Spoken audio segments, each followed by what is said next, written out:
Hello Capricorn, Sun, Moon, Rising, and Venus signs. Kamusta kayo? Sana po nasa mabuti kayong kalagayan. Welcome back po sa Star Tarot. Kung bago kayo dito, welcome din po kayo. Please subscribe, like, share my videos, and leave me a comment po kung nakaresonate kayo.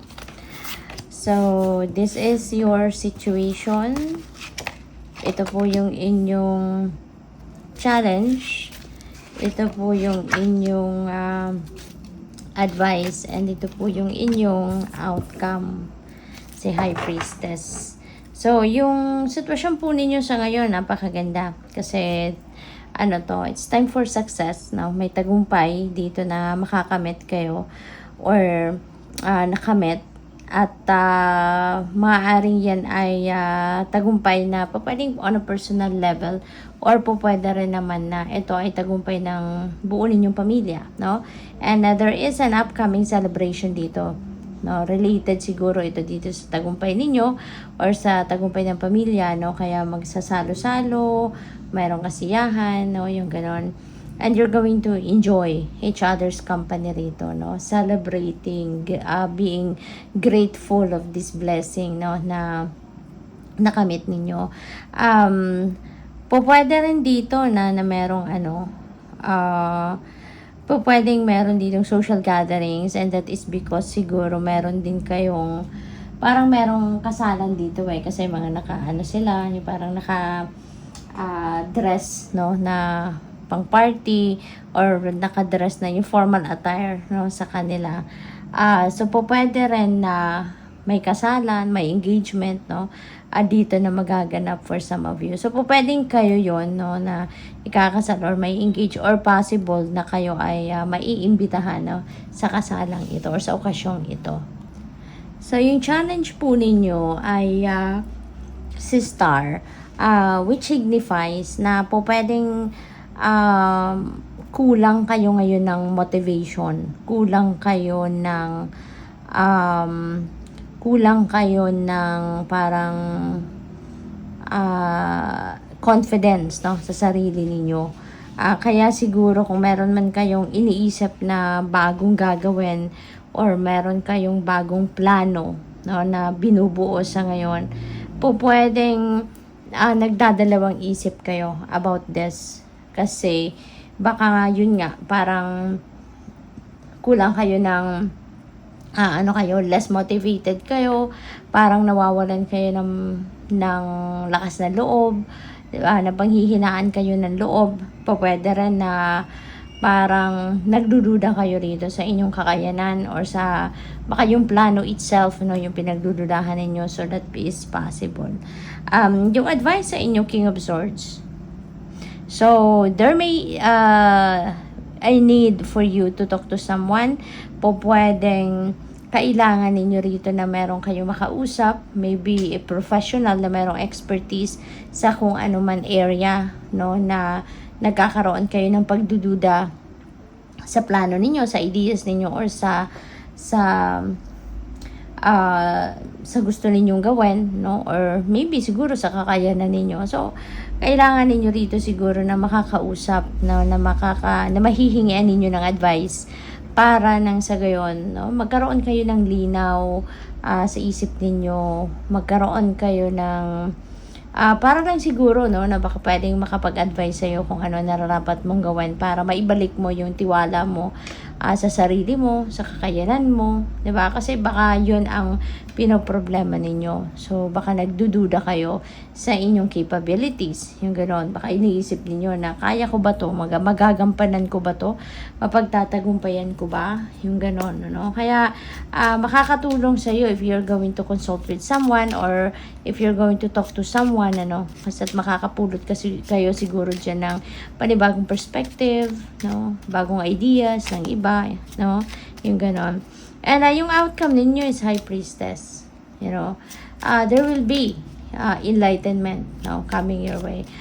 With the help of this King of Swords, no, kung sino man ito sa buhay ninyo, with the help of that person na makakausap ninyo, magkakaroon kayo ng clarity, magkakaroon kayo ng enlightenment, and you will have a clear direction, of where you are heading. You will have a clear path, no, kung saan or kung ano ang patutunguhan ninyong daan. So, yun, makakatulong if you're going to ask someone, no?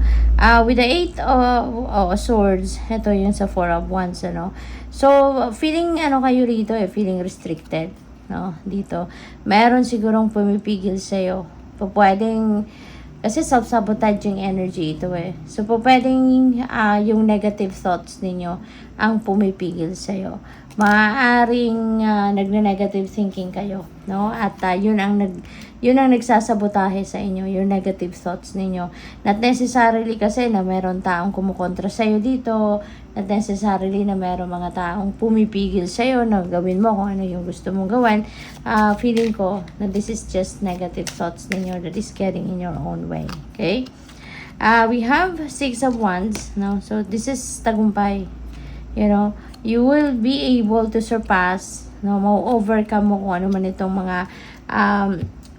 siguro pagdududa mo sa inyong sarili, kung ano man itong mga pagdadalawang isip ninyo, maaalis yan, mapapalitan yan eventually ng drive, you know, mapapalitan yan eventually ng lakas ng loob, no, tibay ng dibdib, yung mga ganon. So, we have the High Priestess. Ayan. So, si High Priestess, this is, as I said earlier, no, this is about enlightenment, clarity, intuitive messages, downloads, no, na pwedeng ipadala sa inyo ng Divine Universe. Kaya, feeling ko rito, sinusuportahan din talaga kayo ng universe. Tinutulungan kayo na mabuhayan kayo ng loob, makita ninyo ang tamang daan na dapat ninyong patunguhan.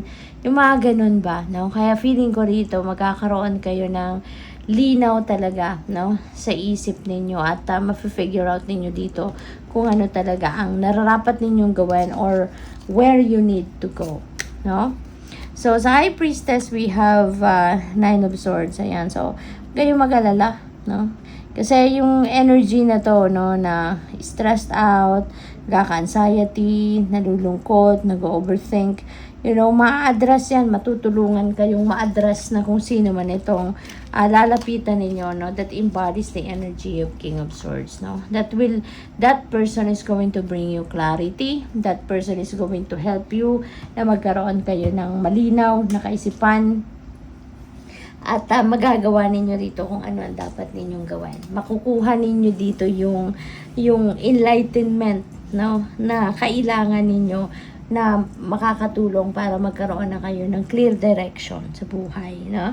Or sa mga bagay na dapat ninyong gawin. Kaya, you have nothing to worry about. Okay? So, tingnan natin kung ano pa ang mga ganap. And I would like to say thank you muna for subscribing, no? And if you haven't subscribed yet, subscribe na po kayo. Thank you. So, great and full. Ayan, you will be blessed, no, Capricorn? You will be blessed with different beautiful things. Kaya naman, parang siksikliglig umaapaw, no, yung mga biyayang paparating sa inyo. Kaya nararapat lang na kayo ay matutong magpasalamat. Makaalala kayo na magpasalamat sa Divine Universe sa lahat ng biyaya, no, na natanggap nyo na at sa mga matatanggap nyo pa at sa mga kakatanggap nyo lang, no. So lahat ng mga pangyayari sa buhay natin kailangan pinagpapasalamat natin kasi everything is a blessing. Walang tapon, walang sayang, no. At what else? We have truth be told. Ayan. So, merong dito. Parang meron ditong sikreto that will be revealed or meron ditong katotohanan na pwedeng kayo yung maglalabas nito, kayo yung magdadivulge ng katotohanan na to, or pwedeng kayo yung magiging receiver, no, ng katotohanan ito. So, pwedeng kayo yung makakatanggap ng mensaheng ito, kayo yung pagsasabihan, no, pagsisharean ng katotohanan ito that might be coming from other people if not coming from you, no, Capricorn. So, maraming salamat din sa mga hindi po nag-i-skip ng ads. Maraming salamat for your support. And there is also a join button po sa baba ng video. Kung interested po kayo na mag-member sa channel, yun lang po ang i-click ninyo. Step out of your comfort zone. Capricorn. This is the time para kayo ay lumabas na sa kung saan kayo kung ano lang yung nakasanayan ninyo. It's about time na nasumubok na kayo ng mga bagong bagay, bagong sitwasyon, new avenues. It's about time na sumubok kayo ng mga bagay na hindi pa ninyo nagagawa, hindi pa ninyo nasusubukan ever. Kasi doon tayo natututo, no? Yun ang nagpapalakas, yung mga bago. You know, yun ang mga nagpapalakas ng backbone natin, yun ang nagpapatatag ng loob natin, di ba? Kasi doon tayo natututo, that's where we learn, di ba? Yung mga bagay na hindi natin nakasanayan, yung ganon. So, we have death. Ayan. So, this is, I am learning that endings are merely beginnings. Ayan, di ba? Kapag may nagtatapos, merong magsisimula. Pag merong nag-i-end, merong beginning, 'di ba? Kaya this signifies massive transformation sa buhay ninyo. Marami siguro kayong babaguhin sa buhay ninyo, or there may be a lot of changes na gawa, no, ng universe. Maybe it is the universe going to do the favor para sa iyo.